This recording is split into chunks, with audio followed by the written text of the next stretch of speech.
It is February 28th, 2020, and this is episode 19 of Film Cult Podcast. As always, I am your host, Chris, and this week, as in every single week, we are reviewing 3 different movies. There's a little bit of a spin on it this week. Sometimes I do themes of that kind of sort, but we are doing a different kind of cinema, different kind of film today, and that is the documentary feature. So today we're going into 3 documentary films, explore the themes and topics that they talk about, and I will give a review on each one and whether or not I recommend it. So that's basically the idea of the show. Just for announcement's sake, before I go into all these different documentaries that I dug up for this week, I am, like I mentioned, on my 19th episode of the show, Film Cult Podcast. I started this back in October. I've been doing it ever since. I've decided, not because nobody's listening, I really don't care that I have 4, 5, 6 views or whatever it may be. I do enjoy doing the show every single week. I do enjoy being a part of YouTube and stuff like that in my extremely small little sense. I don't consider myself like a YouTuber or anything like that. I really just do this for fun. I do it for movies because I really do love movies. Sorry, I'm just typing away here, trying to bring up all the different episodes that I've done and all the movies that I've covered. What I'm getting at is that I'm going to be taking a break after I finish up next week's episode, so next Friday. Like I said, I don't feel like I'm breaking anyone's hearts out there because nobody's really watching them or listening to it on Spotify, but it's been a journey. It's been nice for me to try to figure out how to do YouTube in that sense, how to edit videos, put them up, eventually how to get this podcast its own RSS feed, and to get it streaming on Spotify. So when I upload a video here, it goes to Spotify. All this different kind of stuff, just little stuff that I wouldn't have known anything about beforehand. And so yeah, I've had technically 2 seasons or whatever you want to call it, 20 episodes. I've been doing this for 20 weeks after next week, so I decided take a break, think about it for a bit, maybe change up the format of how the stuff goes. Some way to make this slightly even more engaging, and maybe one day it will have more of an expanded audience. But yeah, I digress. So today's movies or documentaries, so they're all featuring different topics that are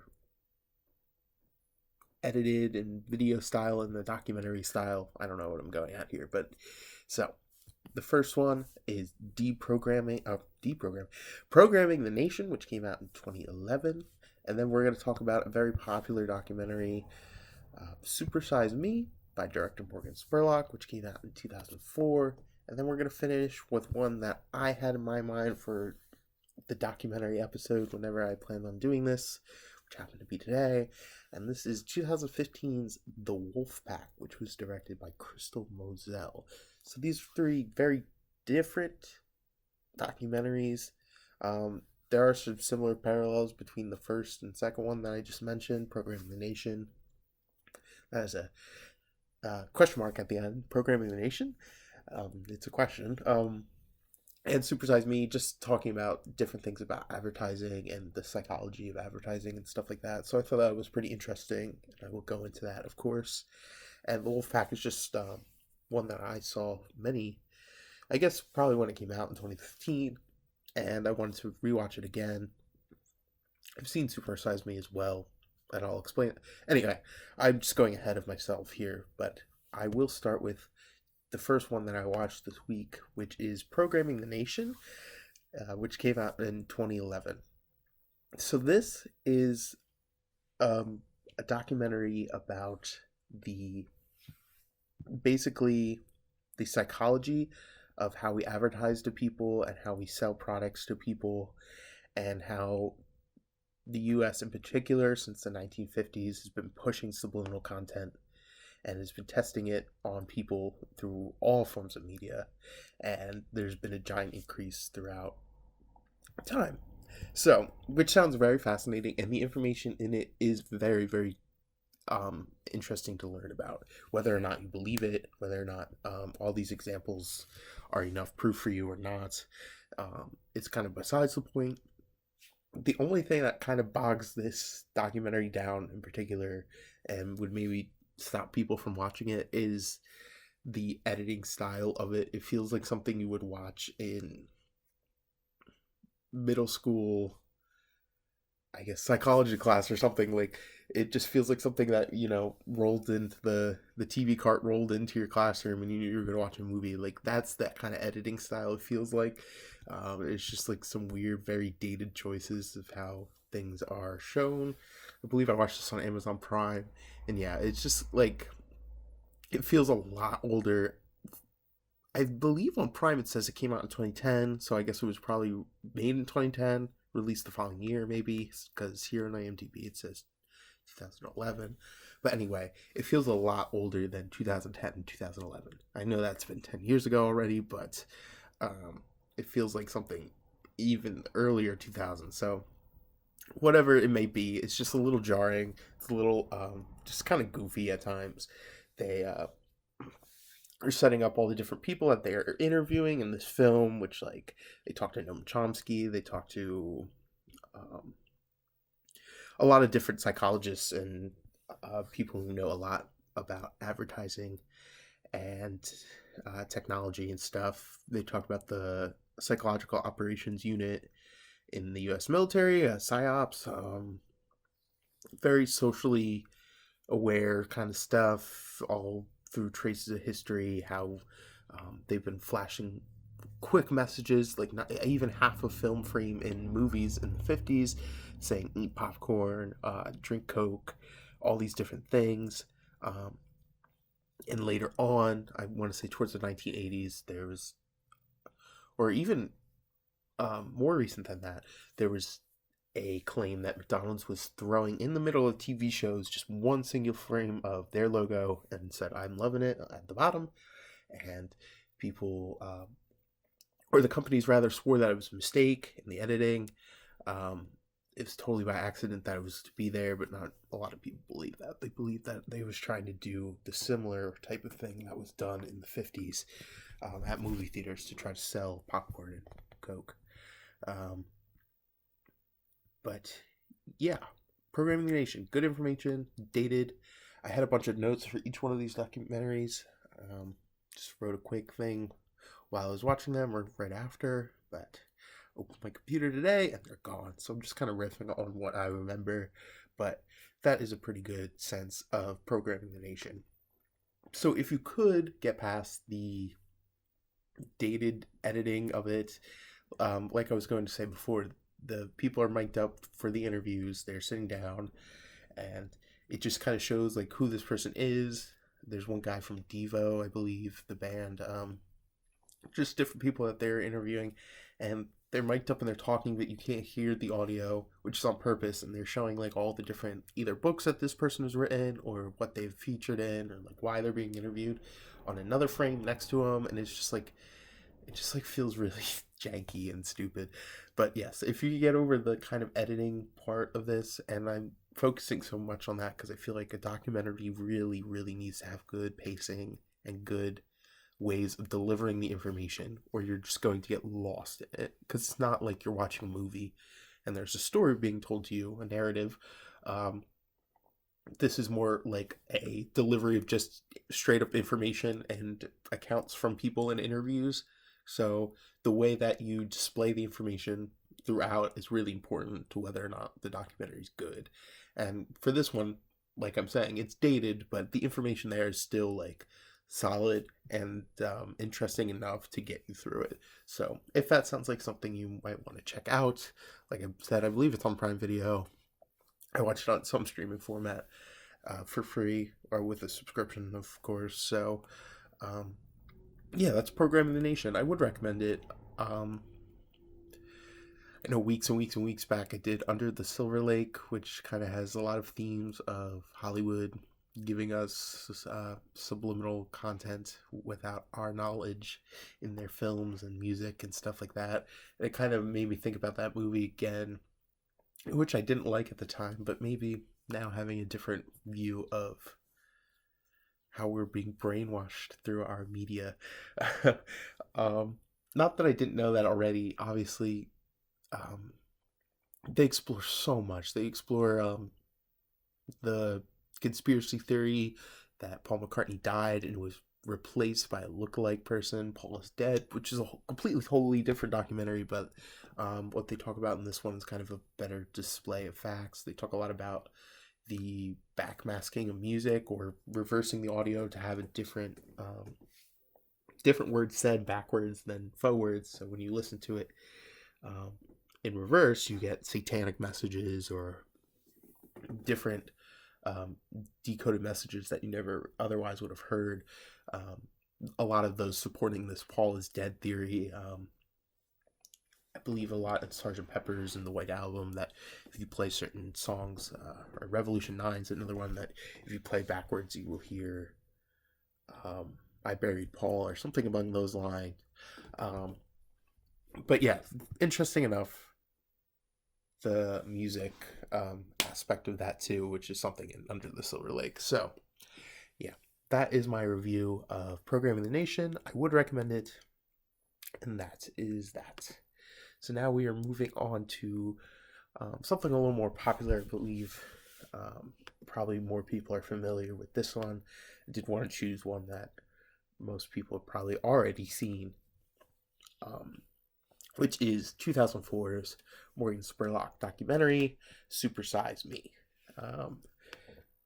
which goes on Morgan Spurlock's journey, 30-day journey, month journey through McDonald's for breakfast, lunch, and dinner, in a big time of crisis of American obesity and the fast food epidemic, I guess. This explores what if you did eat fast food for all your meals for a month straight? What exactly would be the physical toll to your body if you were to do that? And there's a lot of comedic tone to this, a lot of good ways of giving the information, which is what I talked about with the last one, but this one really does excel with that, and I like Morgan Spurlock's delivery of information. But yeah, they have this kind of cartoony style infographics and stuff while he's displaying the logistics of these different fast food chains and how they process their food and do all the dirty work, I guess. But yeah, this goes into a lot of different facets about the fast food industry and about how they market to kids.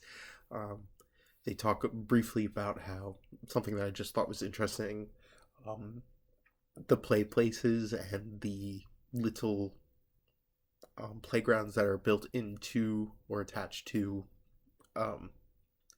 fast food chains, which is something you kind of rarely see these days, definitely, but more so back in the day, was very, very popular. Of course, is to lure children in, to get children to bring their parents to these fast food restaurants. Same thing with the kids' meals and the toys that come in them. It's all to get kids to force their parents to go, basically, and to sell. And just, again, just a little parallel to the subliminal messaging of Programming the Nation. They talk about how advertising makes you feel bad about yourself, about your body, to the point where you are basically depressed by the advertising that you see. Just something that I thought was just explored in both that movie and this movie. Just briefly, Morgan Spurlock talks a lot with the kids and how the cafeteria system in schools is very similar to that. The same companies that owned the food delivery systems in schools are the same ones that do the food systems in prisons, and how in many cases there are schools for behavioral kids with behavioral problems, and they are getting fed better school lunches than just your average regular public school with everyday children and stuff in there. I'm explaining it terribly, but there's an embarrassing Jared Fogle segment. They have Jared Fogle on there, of course, promoting Subway. This was back in 2004. And I give Morgan Spurlock credit because I also watched a couple days later his sequel to this documentary, Super Size Me 2, where he takes a very different take from this, and still talking about fast food and fast food restaurants, but he ends up deciding to open his own restaurant, Holy Chicken, and he more goes into the farms and that kind of side of manufacturing food for such a massive scale. But anyway, yes, so Morgan Spurlock, he is influenced by these two obese women suing McDonald's for essentially making them that way with their food, and which is kind of like a bullshit claim. And they address all of that, and it's very much in a comedic tone. I haven't watched this documentary in years and years and years, but it was cool to watch it again. And I want to say I watched this in middle school for some reason. It wasn't like it was like health class or anything really relevant. I believe I was in math or something. We just like had a movie day or whatever, and I remember we just watched this, and it's good. Yeah, it's informative. You learn a lot about the situation. Again, this one is even older. Came out in 2004. So it's a little dated. There's a part where they are going into the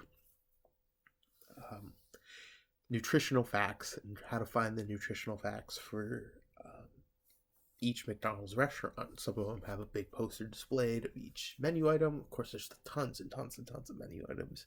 So they're trying to find informational booklets, whatever they can, just to find out which stores have which information. And a shocking number of them don't have anything to give to Morgan as far as nutritional facts or what goes into the food.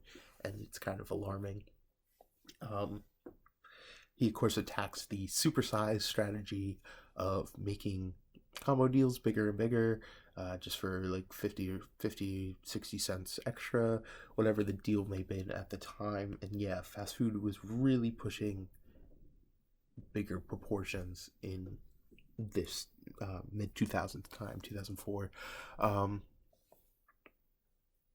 So yeah, I believe this movie had a major effect on ending the supersize option and all that kind of stuff.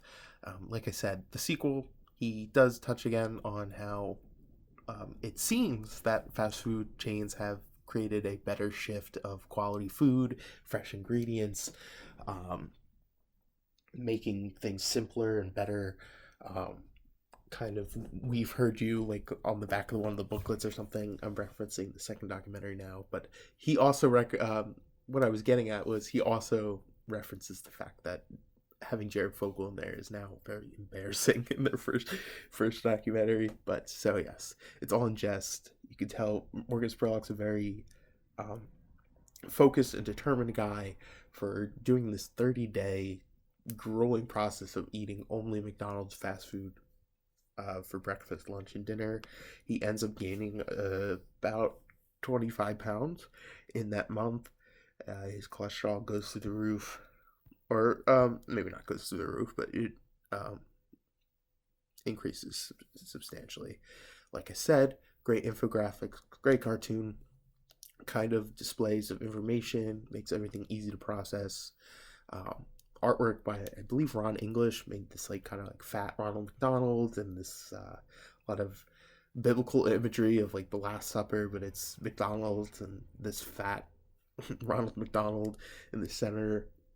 Just like really good stuff in that artwork. I believe a lot of it's Ron English. I don't know if there's other ones as well, but they kind of break down the chapters of this documentary with those paintings, I believe. Oil paintings.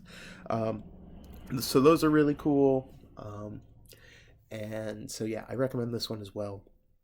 Good solid documentary. I believe they're usually on the shorter side, hour and a half kind of things, so it's easy to get the information,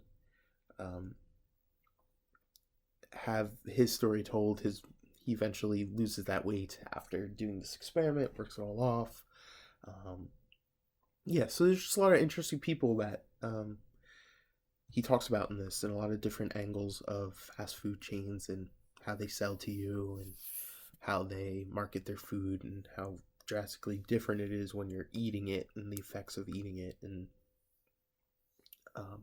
how it affected him. I believe on like day 3, he's like already puking and like very sick of eating this type of food, which I think is funny. Um, I, I mean, it definitely takes a toll to eat only fast food for a whole entire month, and yeah, just to see the physical toll, and he was motivated to do this to himself. So I do recommend it. And that is my second review of today. So now we will shift to our third and final review, the most current feature, which came out in 2015. This is the Crystal Moselle documentary, biography, I guess, on this family, the Angiulo brothers, and this is called The Wolfpack.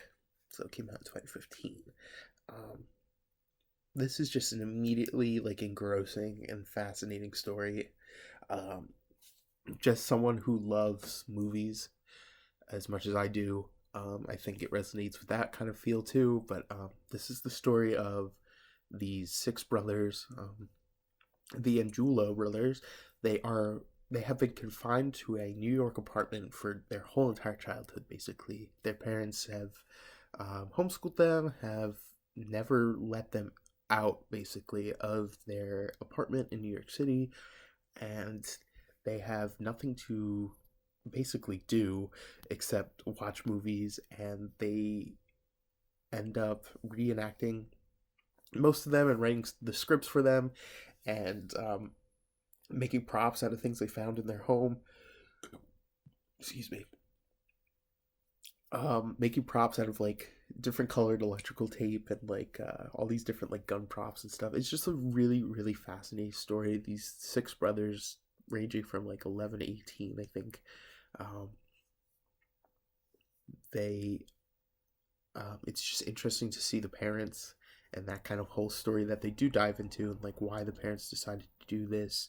The father's very like hippie type, spiritual energy. He doesn't really socialize with people at all. He obviously had all these kids with his wife, and you kind of get inferences to their backstories in life, but it doesn't really. It's more about the brothers and the influence that these movies had on them. They really love Tarantino, Reservoir Dogs, Pulp Fiction. Like that's their favorite, like one of their favorite movies, all of them, or The Godfather. Like they really really latch onto this cinema because it's their only escape to the outside world.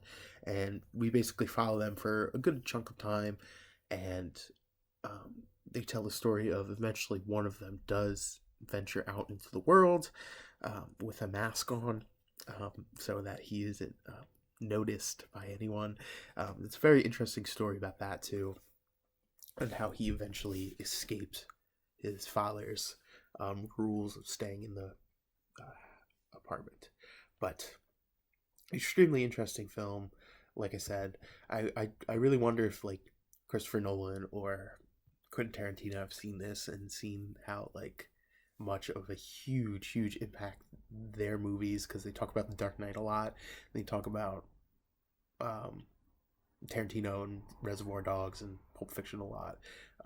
They kind of recreate those movies in front of us in this documentary. It's really cool. It kind of has that like Be Kind Rewind. If anyone remembers that 2008 movie with Jack Black and rapper Mos Def.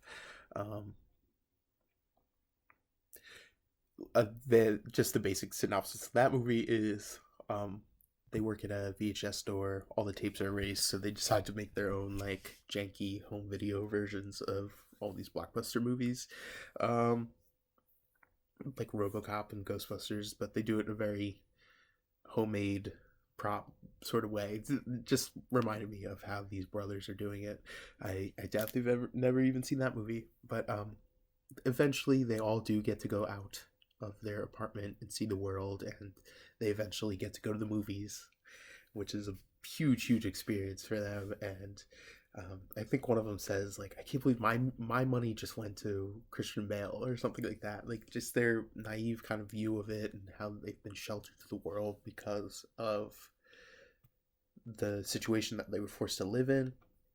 All of that kind of stuff is just really engrossing to watch and kind of see their view of things, because they're all very down to earth, very nice people, and they just have lived an extremely different life from most people because they've been confined to basically a set of rooms for their entire lives for 14 years, or for most of them, for their entire lives. So to see them eventually break out and live their own lives, and I believe many of them have changed their names by now. They're all given these very long Mukunda, Jagadesh, Govinda, Narayana, and Bhagavan. These are all the brothers of different ages, and they all look very similar to each other.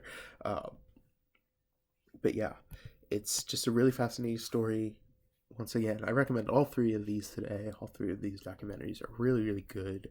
If you were ever interested in getting into that kind of part of cinema, part of films, any one of these three would be thumbs up for me.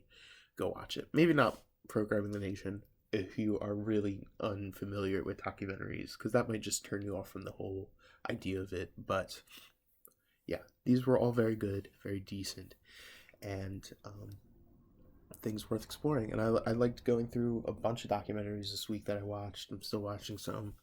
Just kind of fell down that rabbit hole. So yeah, that is basically the conclusion of my reviews for this week, which is the conclusion of this episode. I can tell I almost went to the 30-minute time, so I had a lot to talk about each one, and that's pretty good considering how shorter previous episodes have been. But yeah, I digress. So thanks so much for listening. If you have, go check out those movies if you have never seen them. I'm Chris. You can always reach out to me at filmcultpodcast@gmail.com. It's at the bottom of the screen right now. Send me your film suggestions, send me your critiques of the show, whatever it may be. I will respond to you, get back. If this is your first time listening, thank you so much. If you're returning, thank you so much. Like I said, second to last episode for a while. Just going to take a break. So I will see you guys next week for the 20th and last episode before I decide what else to do with the show. So yeah, if you're listening, have a great weekend, and I will see you all next Friday.